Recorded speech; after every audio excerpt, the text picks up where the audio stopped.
Good suspension is absolutely key when it comes to putting the enormous engine power of modern motorcycles down on the road in a controlled and sensible way. For this reason, manufacturers started several years ago to convert suspension systems to electronic control because electronics simply offer far more possibilities. And today, we're going to take a closer look at how these systems are built and how you can arrive at a good setup with them.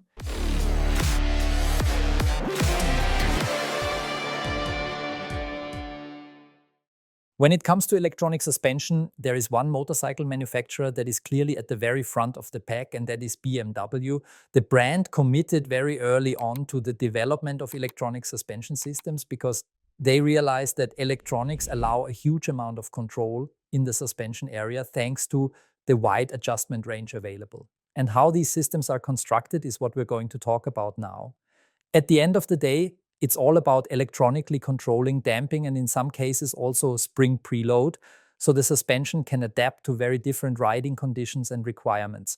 Conventional suspension systems have a clear disadvantage here. They usually have to be adjusted manually, often differently for every use case, sometimes even requiring tools, screwdrivers or wrenches to get the right setup. With electronic suspension, this is usually done via the display. Most systems work with predefined algorithms that can still be adjusted within certain limits. If we stick with BMW as an example, we can take a look at how they approach this. BMW uses proprietary solenoid valves. These are standard valves that use a coil and a magnetic piston inside, which can be adjusted extremely quickly. We're talking about adjustment times in the millisecond range, which allows the system to react very rapidly to changing conditions. The suspension system recognizes these conditions using the IMU. The IMU is responsible for detecting the riding state of the motorcycle, throttle position, whether you're braking, accelerating hard, which gear you're in, and so on. The IMU gathers all this data and passes it on to the suspension controller. Based on algorithms developed over time through extensive testing, the controller determines the appropriate suspension state and adjusts it in milliseconds. The big advantage here is that the rider doesn't have to constantly think about what settings are needed for a specific situation. The electronics do that for you. The rider can still make small adjustments via riding modes, which are selected using the ride mode switch. On some bikes, it even goes so far that you can directly adjust rebound and compression damping. But where there are many advantages, there are usually also downsides. The disadvantage here lies in the fact that the algorithm developed by the manufacturer always forms the basis for how the damping adjusters are positioned. There are certain scenarios where riders might want something different, especially in extreme applications like racing. Racing is always a good example because everything is pushed to the limit there. But even in touring, for example, when riding very rough or challenging terrain, these algorithms don't always cover every scenario perfectly. Sometimes riders simply have very specific preferences or requirements that the algorithm doesn't account for. And this is where additional adjustment options come into play. Wunderlich is well known in the motorcycle world for its extensive range of accessories, but for quite some time now, they've also been working behind the scenes in the suspension sector. Their goal is to provide aftermarket solutions for a wide range of motorcycles. BMW is, of course, the primary focus, but many other brands are covered as well. So what's different about these components compared to the stock parts? For the rear, they offer upgraded shock absorbers, and for the front, cartridge inserts for the fork. As we discussed earlier, electronic suspension controls damping via solenoid valves and the electronics behind them. If you take a closer look, you can see the electronic connection that controls the solenoid valve inside the shock. But Wunderlich suspension systems include an additional damping piston. This allows you to introduce alternative damping characteristics on top of what the electronically controlled valve provides. That's a big advantage because it gives you additional adjustment possibilities beyond the electronic algorithm. In practice, this means the base damping is controlled electronically, but an additional damping curve is layered on top using conventional damping pistons. On top of that, there are manual adjusters, usually 2 on the reservoir for high-speed and low-speed compression. This allows riders to fine-tune the damping characteristics directly on the bike if the stock algorithm doesn't quite deliver what they want. Spring preload can still be adjusted electronically on many bikes. For example, on a BMW GS, you can select different preload settings via the display depending on load conditions. This functionality is retained even when using a Wunderlich aftermarket shock. The motorcycle doesn't recognize whether it's a stock or aftermarket shock. However, due to the different pistons and valves, the same electronic control signals result in different damping behavior. Now let's look at what is possible for the fork. With the fork as well, you have electronics and electronic adjustment possibilities regarding suspension. And the way it's usually solved is on one fork leg, you have the damping and the solenoid valve, and on the other, you have the spring and the spring preload. And that's exactly what Wunderlich replicates with the retrofit cartridge kit we have lying here. This is also an asymmetric system. That means on one side we have the damping inside with the solenoid valve, which is also connected to the electronics here. And on the other side, we basically have hardly any damping inside, but primarily the spring. We also have a spring there as well, just for completeness. But here we have the possibility at the top, on the cap, of varying the spring preload instead of a damping adjustment. So I have one leg that is responsible for damping and the other that is essentially responsible for adjusting the spring preload. Inside it's built like this, it's a closed cartridge. That means we have the damper and the working area, and at the bottom we have the compensation chamber that ensures that the displacement of the piston rod, when it enters the working area, that this displacement can be absorbed by the oil. Now the key question is, how do I actually arrive at a good final setup with this? And how should you best approach it? Let's go through that together briefly, because this is a bit of a more complex topic. On one side, we have electronics, on the other side, conventional adjusters. And I think there are a few tips for how to approach it best so that you can actually get a good result.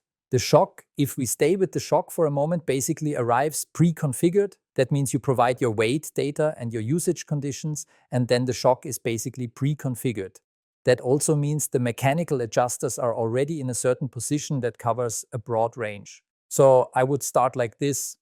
Once you install the suspension, you first look at the load condition you want to ride with, and you leave the settings, the ones you can adjust from the outside, the mechanical ones, exactly as they come from the factory, as they are delivered. And then you start by positioning the geometry properly. And spring preload is a decisive factor there. Because the more preload I add, if we stay with the rear shock, the higher the rear of the vehicle starts to become. And of course, because of the higher spring preload, the spring rate basically stays the same. The suspension doesn't become harder, but the suspension, or rather the motorcycle itself, is lifted at the rear, and the goal is to set a sensible sag. Sag is the travel that the motorcycle uses from the fully extended state due to its own weight.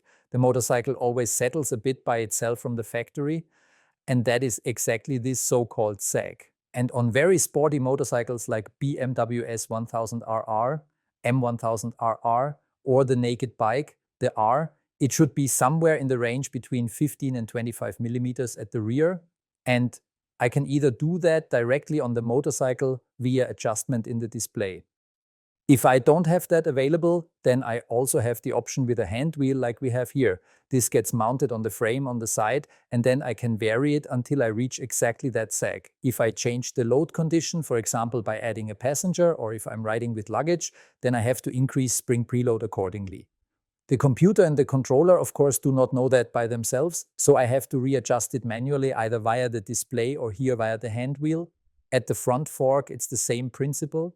We have spring preload to adjust on one side, and you should choose that so that on sporty motorcycles you end up with about 25 to 35 millimeters of sag at the front. The next step is adjusting damping, and here again there are differences from bike to bike depending on the electronics. On some motorcycles, through the electronics, you can only select a riding mode. So you have different modes that map different riding scenarios, and it's good to first find the right one that best represents the bike's dynamics for you.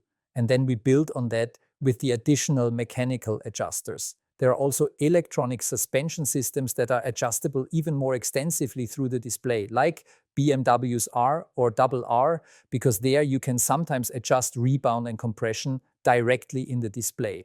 And the approach there should be, if you notice that, especially when accelerating out of corners or in certain situations, the rear suspension has too much movement, then you first close the rebound damping a bit more. Because rebound is responsible for letting the motorcycle return slowly to its starting position after a compression event, and that creates a calming effect on the suspension. But you shouldn't do too much, because otherwise you could just say, okay, then we'll just close it completely, and that has a limit, and the limit is reached when the suspension must still be able to extend again to return to its original position. So you must not make rebound too tight. That's why you start from a middle setting, and then you gradually move a bit toward the tighter direction if the motorcycle has too much movement. And then you leave the rebound at the point where it reaches a sensible area. Everything else is then handled via compression. Compression is the damping during compression travel, and that largely determines the ride comfort we need in motorcycles, or respectively the feedback. The softer the compression is, the more comfort you have, especially over bumps and uneven roads. But you lose some feedback. I mean, you don't really feel anymore where a bump is, how much grip the tire has, whether the tire is starting to slide slightly, if everything is set very soft. So it's always a compromise between feedback and comfort. And you have to decide what is more important to you. If you want comfort, you can gradually open compression more. If you want a lot of feedback, you can gradually close compression more. And we're talking here about electronic settings via the display. Once you found something good there, you run it like that. And everything that still isn't fully covered, because you say, in this area, I'd like it a bit softer again or a bit tighter, and the algorithm is doing something I don't necessarily want, then we can go in and fine tune via these external compression adjusters, which are separated into high speed and low speed. And just to explain briefly, low and high speed does not refer to riding speed, but to suspension compression speed.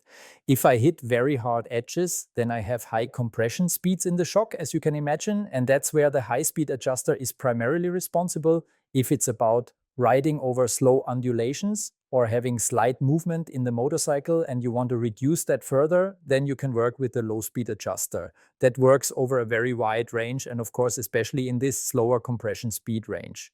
So to put a quick conclusion on top of it, when you get the suspension, you basically just install it. Certain baseline settings are already done.